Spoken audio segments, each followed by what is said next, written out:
अब देखिए आज हम लोगों की बातचीत होने वाली है IIT JEE series lecture number 23 पर। आइए बड़ी इंपॉर्टेंट क्वेश्चन पर हम लोग डिस्कस कर रहे हैं। लिखता है if the system of linear equation इतना has infinitely many solutions then the value of lambda plus mu is. सबसे पहले तो आप लोग देख लीजिए कि सिस्टम जो है वो होमोजीनियस सिस्टम है कि नॉन होमोजीनियस सिस्टम है, सो देख लीजिएगा। सिस्टम जो आप लोग जो देख रहे हैं वो होमोजीनियस सिस्टम है कि नॉन होमोजीनियस सिस्टम है, जरा टेस्ट कर लीजिएगा। तो जैसा कि मैं देख रहे हैं ये जो सिस्टम है ये सिस्टम है आपको नॉन होमोजीनियस, ठीक है, क्योंकि यहाँ पर कुछ इंडिपेंडेंट कांस्टेंट है और वो क्लियर कर दिया है कि इसके पास इनफिनिटली मेनी सॉल्यूशन होगा। तो इनफिनिटली मेनी सॉल्यूशन होगा तो आप लोगों को दो बातें तो क्लियर है। क्वेश्चन यहाँ क्या लिखा है जरा गौर से देखिएगा। क्वेश्चन क्लियर लिखा है कि इसके पास इनफिनिटली मेनी सॉल्यूशन होगा। चलिए देखते हैं, अपना अपना दिमाग की बात है। देखिए कैसे हम फास्ट सॉल्यूशन कर पाएंगे। क्या कर पाएंगे? फास्ट सॉल्यूशन हम कर पाएंगे। आइए तो कैसे कर पाएंगे? तो यहाँ पर जो है सिंस ऑब्जेक्टिव बनाना है ना, तो ऑब्जेक्टिव बनाना तो इसे क्या लिखिएगा, चाहे लिख देते आप लोगों को याददाश्त के लिए। Since system has infinite solution, system के पास इनफाइनाइट सॉल्यूशन है तो हम कह सकते हैं, क्या कह सकते हैं, तो इसका डिटर्मिनेंट जो ए होगा, determinant of A is equal to 0 होगा। कोई डाउट की बात नहीं है। और एक बात तो और है, adjoint of A I into B भी 0 होगा। इतना तो आप समझ पा रहे हैं। आप ऑब्जेक्टिव बना रहे हैं तो ऑब्जेक्टिव की तरह बनाइए, सब्जेक्टिव की तरह बनाने की आपको कोई जरूरत नहीं है। अच्छा एक बात बताइएगा, जब ये इनफाइनाइट सॉल्यूशन इसके पास है तो डिटर्मिनेंट को हम करेंगे क्या, 0 के बराबर हम कर देंगे, ठीक है। तो अब यहाँ पर हो जाएगा फ्रॉम 1 में determinant of A, the determinant x y z का हो गया 1 1 1, दूसरे वाला में हो गया 1 2 2 और तीसरे वाला में हो गया 1 3 लैम्डा इज इक्वल टू 0। अब देखिए बच्चे नहीं है आप लोग, बच्चे नहीं है। अब इसको आपको क्या करना होगा, निकालना पड़ेगा। डिटर्मिनेंट में जब इसको कन्वर्ट कीजिएगा, ये आपका ड्यूटी रहा, ठीक है। तो यहां से आप लोगों को लैम्डा बराबर निकल जाएगा। अब क्या निकलेगा वो आपका टेंशन है। लैम्डा का वैल्यू आपको लगभग 3 आता है, ठीक है। लैम्डा का वैल्यू यहां से आपको निकल जाएगा, लगभग 3 आएगा, अपना चेक कर लीजिएगा, ठीक है। उसी तरह से अब जब हम 2 से डिस्कस करेंगे, ध्यान दीजिएगा यहाँ पर फ्रॉम 2। अब आप लोगों को हम एक बात बोलना चाहते हैं कि आप फ्रॉम 2 के मुताबिक जब यहाँ लैम्डा का वैल्यू आपको 3 मिल जाएगा, लैम्डा तो 3 मिल गया, तो लैम्डा 3 मिल गया, तो अब आप लोगों को सबसे पहले तो निकालना होगा एडजॉइंट ऑफ ए। जरा ध्यान दीजिएगा, तो लैम्डा जब 3 मिल गया तो मैट्रिक्स क्या हो जाएगा, सो हमको बताइए।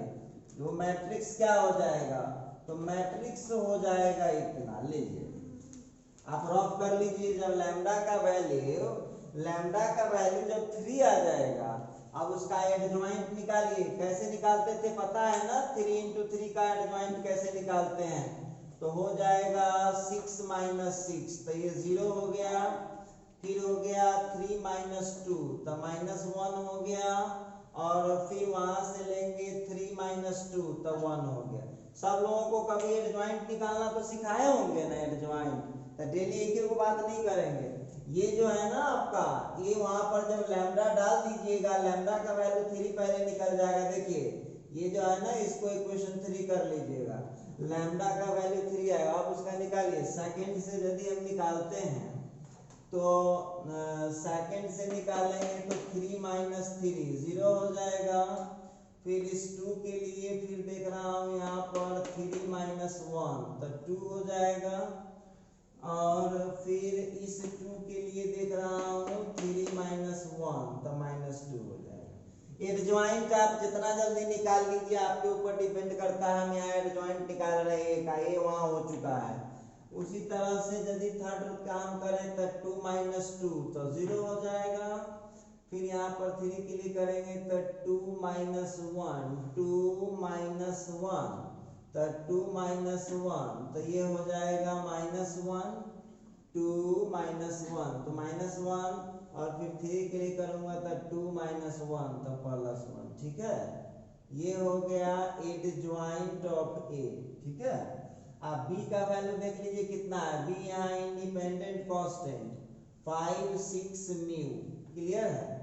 और उधर होता है जीरो मैट्रिक्स, उधर जो आप देख रहे हैं उधर होता है जीरो मैट्रिक्स। तो चलिए अब बात अपना इक्वेट कर लीजिएगा, ये इस टाइप से आएगा आपको। तो इसको आप लोग अपना कीजिए, घबराने की कोई जरूरत नहीं है। आप जो है बहुत इजी तरीके से इसका काम कर पाएंगे।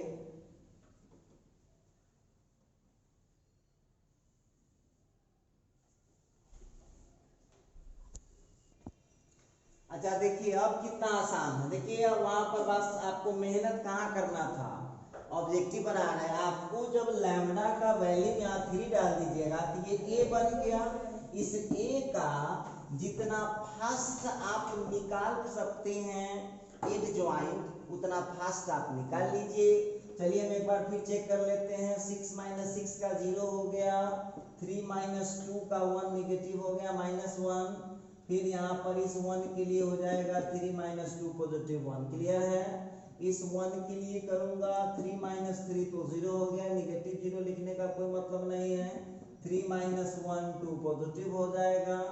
और इस 2 के लिए लूंगा तो 3 माइनस 1 तो हो जाएगा 3 माइनस 1 तो माइनस 2 हो गया। फिर उसी तरह से 1 के लिए लूंगा तो 2 माइनस 2 0 हो जाएगा। फिर यहाँ पर इस 3 के लिए लूंगा तो 2 माइनस 1 तो 2 माइनस 1 तो यहाँ माइनस 1 हो गया। और फिर यहाँ 3 के लिए लूंगा तो 2 माइनस 1 तो यहाँ पर 1 हो गया। चलिए इसको आप मल्टीप्लाई कर लीजिए बड़े इजी तरीके से। अब इसका आंसर आप लोग बड़े इजी तरीके से निकाल पाएंगे। तो यहाँ से आप लोग निकालिएगा, थोड़ा कैलकुलेशन कीजिए। आप लोग स्टूडेंट हैं, मेहनत करिएगा थोड़ा सा, तो आप लोगों को यहाँ से मिल जाएगा म्यू का वैल्यू शायद, देखिए चेक कर लीजिएगा, म्यू का वैल्यू शायद 7 निकलता है, हो सकता है। आप थोड़ा सा अपने से चेक कर लीजिएगा। म्यू का वैल्यू शायद 7 निकलता है, लैम्डा का वैल्यू शायद 3 निकलता है। अब आपको क्या पूछता है, लैम्डा प्लस म्यू का वैल्यू बताइए। तो लैम्डा का 3 हो गया, म्यू का 7 हो गया तो 10। अब देखिए ये आपका आंसर रहा। ऑप्शन देख लीजिए कौन सा है, तो इसका आंसर हो जाएगा सी नंबर ऑप्शन हो जाएगा। इस तरह से आप इसको बना पाएंगे, कहीं कोई परेशानी की बात नहीं है।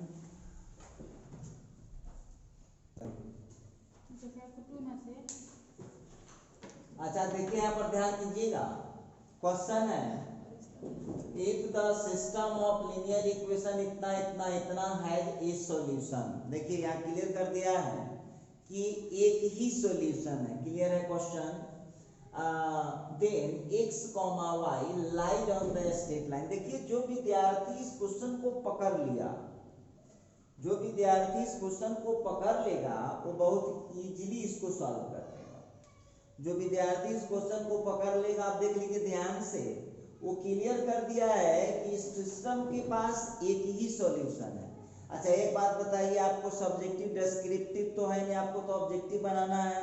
क्वेश्चन क्लियर कर रहा है कि एक्स वाई, देख लीजिए ध्यान से क्वेश्चन में लिखता है then x comma y lies on the straight line, x comma y lies होते हैं स्ट्रेट लाइन किस पर। तो क्लियर है कि आपको केवल एक्स और वाई पता लगाना है। तो एक्स और वाई का रिलेशन पता कर लीजिए, हो गया आंसर। अब आपको चूंकि ऑब्जेक्टिव बना रहे हैं तो आपको जो मेथड सुटेबल लगे वो थोड़ी ना देखने जाता, उसको तो केवल ऑप्शन से मतलब है। तो आइए दिखाता हूँ उसको ट्रिक से कैसे बन जाएगा, बहुत इजीली सॉल्व हो जाएगा। हम लोगों के पास जो दिया हुआ है, क्या दिया हुआ है, हम लोगों का है x minus 2y plus k into z equal to 1, दूसरा है 2x plus y plus z is equal to 2। अच्छा, और तीसरा है हम लोगों का 3x minus y minus k into z equal to 3। आइए अब आप लोगों को क्वेश्चन क्लियर करता है कि z तो 0 नहीं होना चाहिए, और एक बात वो क्लियर कर रहा है कि एक्स वाई का केवल चाहिए। तब आपके दिमाग पर डिपेंड करता है क्या कीजिएगा कि एक्स वाई वाला ही केवल मिलेगा, जेड खत्म हो जाएगा। तब दिमाग दौड़ाइए, आप लोग ऑब्जेक्टिव बना रहे हैं वो एंट्रेंस एग्जाम का, कैसे हम लोग देख पा रहे हैं, देखिए ध्यान से 1 और 3 को हम लोग देख पा रहे हैं, 1 और 3 को 1 और 3 को यदि देख पा रहे हैं तो बताइए हमको आप 1 और 3 को यदि देख पा रहे हैं तो क्या हो सकता है। तो यहाँ पर क्लियर है कि इक्वेशन 1 को जब 3 में जोड़ देंगे तो जेड ऑटोमेटिक हट जाएगा। उसका खाली रिलेशन है तो पता करना है एक्स वाई का रिलेशन।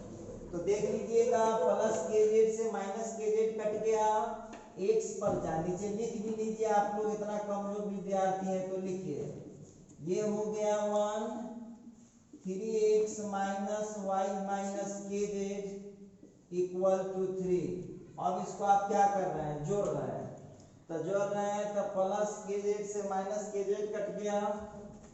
अब ये आ गया 4x माइनस 3y और इज इक्वल टू हो गया 4।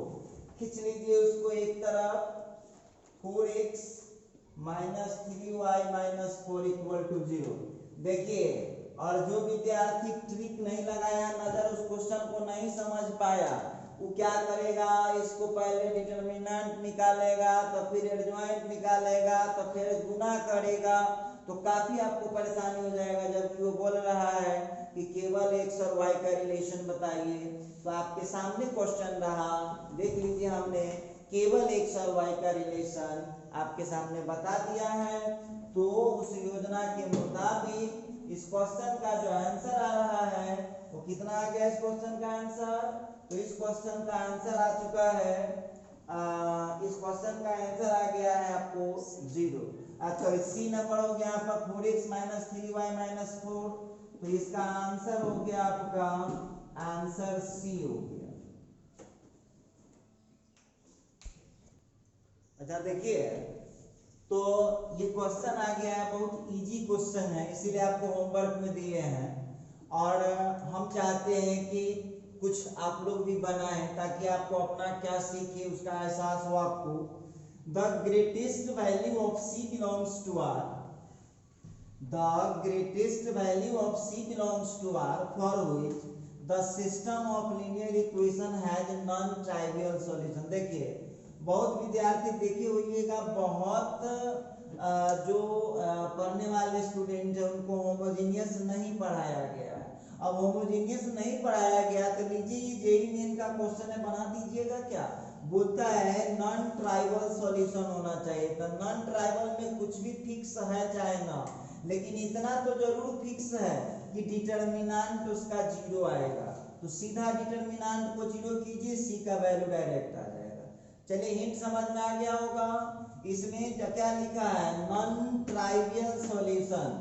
तो नॉन ट्राइवियल सॉल्यूशन होमोजेनियस को कब होता है, होमोजेनियस को नॉन ट्राइवियल सॉल्यूशन तब होता है जब उसका डिटरमिनेंट 0 होता है, तो डिटरमिनेंट ले लीजिए 1 माइनस सी सी माइनस 1 सी माइनस 1, डिटरमिनेंट 0 कीजिए, फट से आपको सी का वैल्यू मिल जाएगा।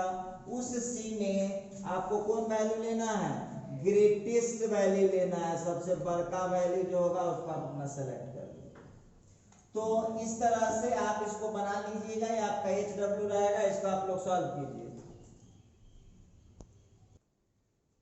चलिए अब जरा इस क्वेश्चन पर ध्यान दीजिएगा। क्वेश्चन पूछ रहा है the set of all values of lambda. Lambda का बोलता है कि लैम्डा का जो वैल्यू होगा उसके set for which the system of linear equation, ये जो सिस्टम ऑफ लीनियर इक्वेशन है हैज नॉन ट्रिवियल सॉल्यूशन। देख लीजिए, ये जो पिछला क्वेश्चन था वही ये भी क्वेश्चन है, ये दोनों क्वेश्चन सेम है, कहीं कोई दिक्कत की बात नहीं है। तो अब उसमें आपको फिर बोला नॉन ट्रिवियल सॉल्यूशन, तो बोलता है कि लैम्डा का जो होगा उसके पास कोई एलिमेंट हो सकता है, तो 2 एलिमेंट ऑप्शन है, मोर देन 2 एलिमेंट ऑप्शन है, सिंगलेटन है और एम्प्टी है, 4 ऑप्शन दिया। तो देखिए आप लोगों को जब लिख दिया है नॉन ट्राइवियल सॉल्यूशन, तो इसका मतलब है कि डिटरमिनेंट 0 होगा। बहुत विद्यार्थी तो ठगा जाएगा इसी में, वो कहेगा कि सर ये होमोजीनियस कैसे है, सो ना पहले बताइए। तो है ना होमोजीनियस, ये होमोजीनियस है, क्यों? क्योंकि तीनों इक्वेशन को ध्यान से देखिए, इंडिपेंडेंट टर्म आपको नहीं मिलेगा, एक्स वाई जेड से इंडिपेंडेंट टर्म। तो बस हम थोड़ा सा हिंट कर देते हैं, देखिएगा सॉल्यूशन करते हैं, हल्का हिंट कर देते हैं आप लोगों का काबिलियत देखते हुए। अब देखिएगा हम लोगों के पास है क्या, तो हम लोगों का हो गया एक्स उधर खींच लेंगे, तो हो गया 1 माइनस लैम्डा इंटू एक्स, फिर हो गया -2y, फिर हो गया -2z और इज इक्वल टू 0। अब देख लीजिए क्या हुआ है, ये एक्स वाला दो जगह थोड़ी ना रह सकता है, एक्स को एक तरफ खींच दिए, उसी तरह से y को एक तरफ खींच लीजिए आप, तो x प्लस फिर हो गया 2 माइनस लैम्डा इंटू वाई और फिर plus z is equal to 0। चलिए फिर ये भी हो गया, एक और इक्वेशन है, खींच लीजिए, हम लोगों को क्या मिल जाएगा, -x -y minus lambda into z equal to 0। अब देखिए क्या लिख रहा है, सिंस सॉल्यूशन इज क्या है, नॉन ट्राइवियल, तो ये सॉल्यूशन नॉन ट्राइवियल है, तो हम यहाँ बोल सकते हैं 1 minus lambda 1 minus 1 -2 2 minus lambda -1 फिर -2 1 फिर minus lambda is equal to 0। बस इसको सॉल्व कर दीजिए। सॉल्व करने के बाद लैम्डा का 2 को आंसर निकलेगा तो ऑप्शन ए सही होगा, 2 से ज्यादा आंसर निकलेगा तो ऑप्शन बी सही होगा, एक आंसर निकलेगा तो आंसर सी सही होगा, कुछ आंसर नहीं निकलेगा तो आंसर डी होगा। तो इस क्वेश्चन में आप लोगों को आगे अब अपने से सॉल्व करना है और देखिए आप लोग क्या निकाल पाते हैं, खुद इसको सॉल्व कीजिए, इसको सॉल्व करते जाइएगा, सॉल्व करते जाइएगा, तो आप लोगों को लैम्डा कुछ निकलेगा, ठीक है। तो निकलेगा क्या, एक आंसर निकलता है लैम्डा का, तो हम निकालेंगे नहीं, आप अपने से निकाल के इसको चेक कीजिए। चूंकि ऑब्जेक्टिव बना रहे हैं तो ऑब्जेक्टिव को ज्यादा सजा कर लिखने की जरूरत नहीं है, काम हो गया, बात खत्म, हम समझ लिए, क्वेश्चन समझ लिया, हो गया, बात खत्म, ऑप्शन हमको मिल जाना चाहिए। तब बोल रहा था ना कि नॉन ट्राइवियल है, तो नॉन ट्राइवियल सॉल्यूशन का मतलब होता है कि इसका जो डिटरमिनेंट होगा वो कितना हो जाएगा, इसका डिटरमिनेंट हो जाएगा 0 हो जाएगा। तो जरा इस क्वेश्चन पर ध्यान दीजिएगा, ये उससे भी सस्ता क्वेश्चन है, जरा ध्यान दीजिएगा। तो सबसे पहले तो विद्यार्थी मन भटका लेता है। सुन लीजिए, पहले क्या बोला, लिखा कि an order pair alpha beta for which the system of linear equation इतना हैज यूनिक सॉल्यूशन। अच्छा सुनिए एक मिनट। तो जब यूनिक सॉल्यूशन कहता है, नॉन होमोजेनियस सिस्टम है, क्योंकि इंडिपेंडेंट कांस्टेंट दिया हुआ आप देख रहे होइएगा, इंडिपेंडेंट कांस्टेंट है तो नॉन होमोजेनियस हो गया। तो आप क्या जानते हैं, जब इसके पास यूनिक सॉल्यूशन होगा तो चाहे होमोजेनियस हो चाहे नॉन होमोजेनियस हो, तो वहां पर आप जानते हैं कि डिटरमिनेंट इसका 0 नहीं होता है। बस हो गया, उसी से पता चल जाएगा। देखिए आंसर निकालने के वक्त आपको थोड़ा भी देर नहीं लगेगा। डिटरमिनेंट ऑफ, लीजिए पहला का ले लीजिए 1 प्लस अल्फा अल्फा अल्फा, फिर हो गया बीटा 1 प्लस बीटा बीटा, फिर हो गया 1 1 2। देखिए इसका जो वैल्यू है ना 0 नहीं होना चाहिए। काहे, क्यों नहीं 0 होना चाहिए? क्योंकि यहाँ पर आप देख लीजिएगा, वो खुद लिख रहा है कि सॉल्यूशन इज यूनिक। वो क्लियर लिखे हुआ है कि इसका जो सॉल्यूशन है वो यूनिक। तो सॉल्यूशन जब यूनिक है तो ये बात तो क्लियर हो चुका है कि डिटरमिनेंट 0 नहीं होने वाला है। तो देख लीजिए, चूंकि ये 1 करेक्ट आंसर का है, तो आप लोग इसमें क्या कीजिए, गौर कीजिएगा, इस डिटरमिनेंट को आप जितना छोटा कर सकते हैं कर लीजिए। दो उपाय सुन लीजिए, यहाँ पर 2 उपाय है। आप यहाँ क्या कीजिए, अल्फा के जगह 2, बीटा के जगह 4 डाल के चेक कर लीजिए रफ में। बहुत इजी अब रफ करना पड़ेगा, हम बनाएंगे, ध्यान दीजिएगा। अल्फा के जगह 2, बीटा के जगह 4 डाल के चेक कर लीजिए। यदि आंसर 0 नहीं आया तो वही आंसर हो गया। मान लीजिए इस पर 0 आ जाएगा, तब इस पर चेक कीजिएगा, अल्फा के जगह -4 और बीटा के जगह 2। जिस पर 0 नहीं आएगा वही आपका आंसर है। तो बहुत इजी नहीं है। देखिए आप कहाँ जाइएगा, तोड़फाड़ करने जरूरत नहीं है। डालिए अल्फा के जगह 2 और बीटा के जगह 4, फट से निकाल लीजिए उसको। तो मान लीजिए यहाँ पर हम बात करते हैं कि 2 4 लेंगे, अल्फा के जगह 2 लेंगे तो कितना हो जाएगा, ये 3 हो जाएगा, 2 हो जाएगा। तो इस तरह से तोड़िए ना, इजी है। तो इसको आप लोग तोड़ लीजिएगा। 3 क्वेश्चन होमवर्क हो चुके हैं, 2 क्वेश्चन हमने आपको बना दिया है, 5 क्वेश्चन हो गए हैं आज। तो मेरे हिसाब से IIT JEE सीरीज में ये काफी है। तो आप लोग क्या कीजिएगा, इन तीनों क्वेश्चन को बनाइएगा। कोई दिक्कत हो व्हाट्सएप करके पूछ लीजिएगा या यूट्यूब पर ही कमेंट कर दीजिएगा, आपकी समस्या का समाधान आपको मिल जाएगा। आज के वीडियो में बस इतना ही। अब हमारी आपकी मुलाकात कल होगी अगले वीडियो में।